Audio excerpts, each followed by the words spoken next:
90% of the time we think the same thoughts as we thought the day before. The challenge with that is the thought that you keep thinking over and over again becomes a belief. And nerve cells that fire together wire together. So the more nerve cells fire, the more they develop long-term relationships, and the more hardwired they become. The more hardwired they become, the more automatic they are. The more automatic they are, the more unconscious they become. So the process of change really requires becoming conscious of your unconscious thoughts, which means just because you have that thought doesn't necessarily mean it's the truth. If you have that thought and you accept it, you believe it, you surrender to it without analyzing it, that thought will lead to the same choice, which will lead to the same behavior, which will create the same experience, which then will produce the same emotion. The same emotions then drive our very same thoughts. In time, our biology, our neurocircuitry, our neurochemistry, our hormones, and even our gene expression stays the same because we're the same. So in the process of change, when you come up against that unconscious belief and you make it conscious, most people get uncomfortable when they confront that thought. And they're stopping an automatic process. And the body, which has been conditioned to be the mind because it's doing something over and over again, that's a habit, is craving the experience because it wants the emotion associated with it, right? So the thought of being unworthy produces the feeling of being unworthy. That feeling then, when the person feels unworthy, tends to cause the person to think more unworthy thoughts. It only takes a thought and a feeling, an image of yourself and an emotion, a stimulus and response, and you can condition the body to memorize that behavior and that emotional state better than the conscious mind. So the moment we inhibit that thought, or the moment we become conscious of it and we no longer accept it, there's a biological craving that takes place in the body because the body has been conditioned to be the mind. So the body starts influencing the mind to think more corresponding thoughts equal to that feeling. So here comes the assault. That you're not only unworthy, you're everything else that goes along with that feeling. And this is where people have to make up their mind if they truly want to change. Because if you decide to confront that thought and make a different choice, get ready, because you're going to feel uncomfortable. It's going to feel unfamiliar. And there's going to be some uncertainty because you're stepping out of familiar territory. You're stepping out of the known and you're stepping into the unknown. Now, this is really when you leave the bleachers and you get on the playing field, because the brain immediately looks around in its environment to see if anything's changing because you're changing, and you see that nothing in your world is changing because you actually haven't fully changed yet. So the moment we look for evidence in our life and we don't see it, sooner or later most people accept that thought, which leads to the same choice, which creates the same behavior, which creates the same experience that produces the same feeling. Then they say, oh, this feels right to me. No, that feels familiar because you've just returned back to the known self. I think that when people truly want to make up their mind to change and they become so conscious of those unconscious thoughts, they would never go unconscious to them again. That's the moment the body is being reconditioned to a new mind. If you inhibit that choice, that leads to that habit or that behavior. A habit is when you've done something so many times, the body knows how to do it better than the brain. Now you're stopping the body from being on its automation, on autopilot.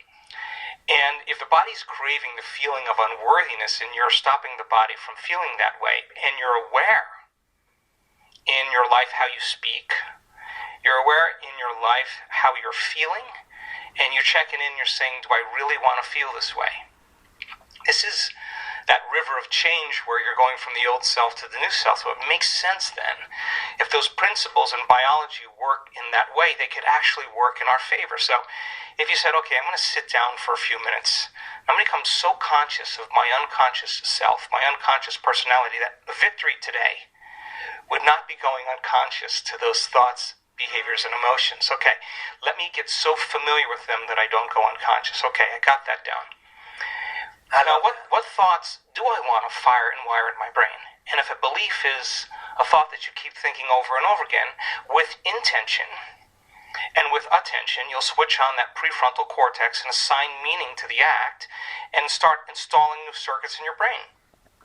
If you keep doing it over and over again, it becomes more hardwired, it becomes more automatic, And now you're installing a new belief that you are worthy of love, you are worthy of abundance, you are worthy to heal, whatever that is. That's the thought you do want to believe in.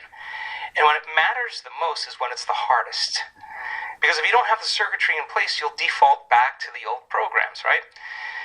So then, if you said, how am I going to be in my Zoom calls today? How am I going to be in traffic today? How am I going to be with my ex, my coworkers? And you started thinking about and rehearsing how you were going to act in certain situations. The brain actually doesn't know the difference between the real life experience and what you're imagining. The research on mental rehearsal shows that the brain will look like in time that it's already had the experience and it's vacant of the experience. Now, keep firing and wiring those circuits and you're going to begin to behave that way. So now, you're installing circuitry now to use in your life to get your behaviors to match your intentions. If you said, how would it feel to feel worthy of love? How would it feel to be grateful for life? How would it feel to be worthy of abundance? And you said, I'm going to teach my body emotionally what this feels like before the manifestation of the event. You're not waiting for your life to change to feel worthy. You're actually changing your life by becoming worthy. You're generating abundance. You're generating love. You're creating an elevated emotion. Now, our data is so compelling because when you truly begin to elevate your emotional state and you could really lock in, to those elevated emotions, your body is so objective that it actually believes that it's living in a whole new environment before the environment changes. In other words, the body's believing it's in that new future. And if the environment signals the gene, and it does, and the end product of an experience in the environment is an emotion, you're actually signaling genes ahead of the environment, and your body will begin to become conditioned to a new mind. Now think about this. If you did that every day, the word meditation literally means become familiar with. You become familiar with your old self, you become familiar with your new self, and you say, I'm not getting up until I feel this feeling. And then you say, I want to be able to bring this feeling up whenever I want. I'm going to keep remembering this feeling over and over again. It only takes a thought and a feeling, an image of the future and emotion, a stimulus and response. You can condition your body to believe it's living in a whole new life. And when you feel the emotions of your future, something amazing happens. You're no longer in lack or separation, so you're no longer looking for the event to take away that feeling of lack or separation.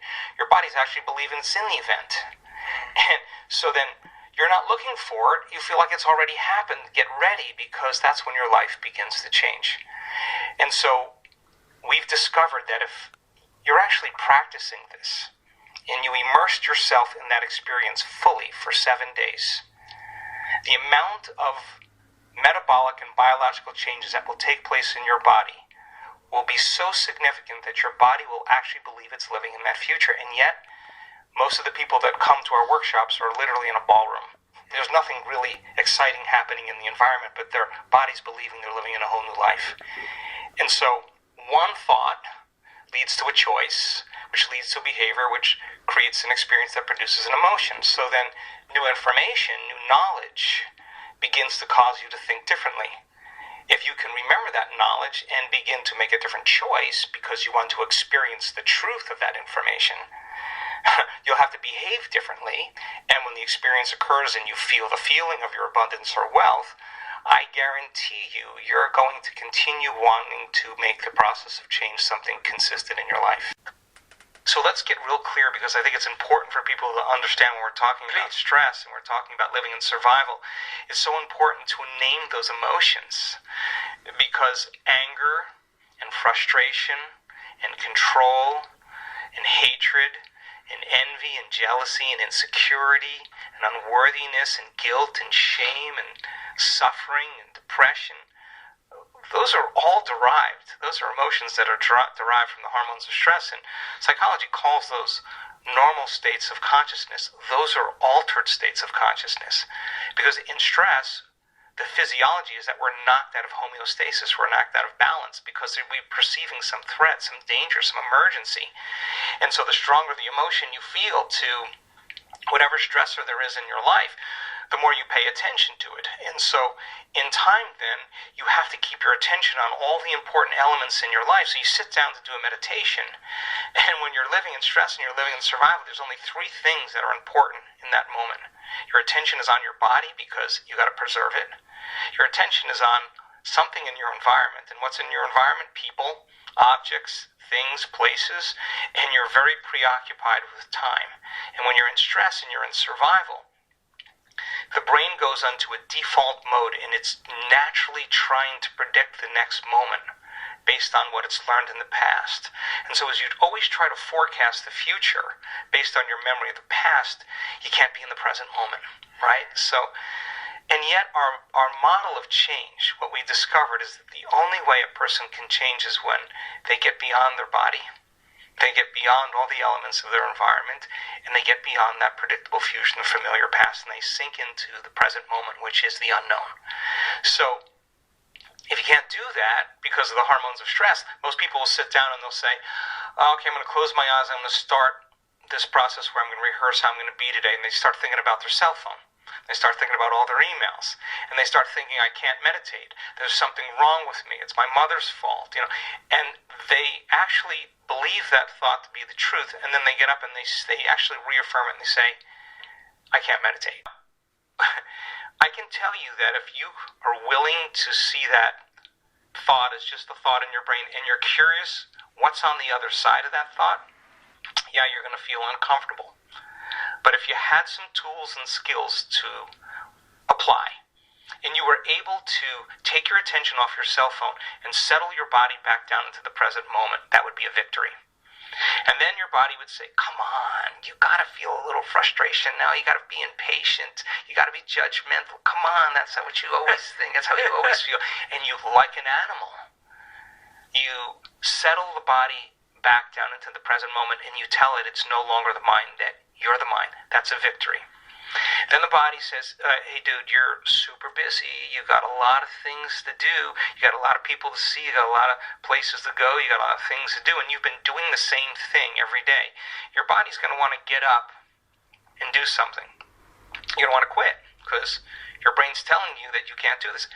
If you had the awareness to settle the body back down into the present moment, you would be executing a will that's greater than the program, because most people lose their free will to those programs, and it's that tedium in the beginning that is an uncompromising will, where you keep training the animal to stay, to take all of its attention off the environment, to get beyond all the cravings, the feelings, the habits of the body, the drives of the body, and catch yourself defaulting to that predictable future, bringing your body back into the present moment, siphoning energy back, your attention into the past based on those familiar emotions of the past. We've discovered that if you're willing to do that for just a few days, you could actually liberate an enormous amount of energy from your body.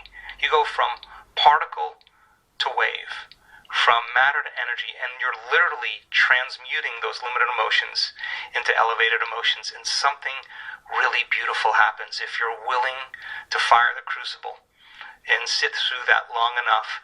All of these emotions move, that energy moves right up into the heart, and the person starts falling in love with life. They start feeling this state of gratitude, this gratefulness to be alive, this ineffable word of relaxed and awake. And something really magical happens when we've discovered this little simple thing. When that energy makes it to the heart, there's only one place it wants to go, and it goes straight to the brain. So the person starts relaxing into their heart when they feel this feeling, and the more they relax into the heart, the more their brain all of a sudden starts becoming aroused. And they start going into these elevated gamma brainwave patterns. Now, gamma is not unconscious. Gamma is actually super conscious. It's actually super aware. You're outside the program now. So when that occurs and the brain goes into gamma brainwave patterns, what we discovered is it's not a little gamma. It's not a lot of gamma. It's not a whole lot of gamma, it's a supernatural amount of gamma. And we start seeing these brainwaves where we see theta start carrying alpha, and alpha starts resonating with beta, and beta starts creating high beta, and high beta starts creating gamma, and you see these standing waves of brain coherence happening, and the person feels so amazing that they don't want the moment to end. And so we see, when they put their attention on their heart, like filling a gas tank, we see on the gauge of on the scan, this very low frequency start rising in the heart. The energy that's the heart uses to function actually goes up because they're placing their attention there. And where they place their attention is where they place their energy. And then you see the parasympathetic nervous system come up with it. That's the nervous system of relaxation. And then we see it kind of drop.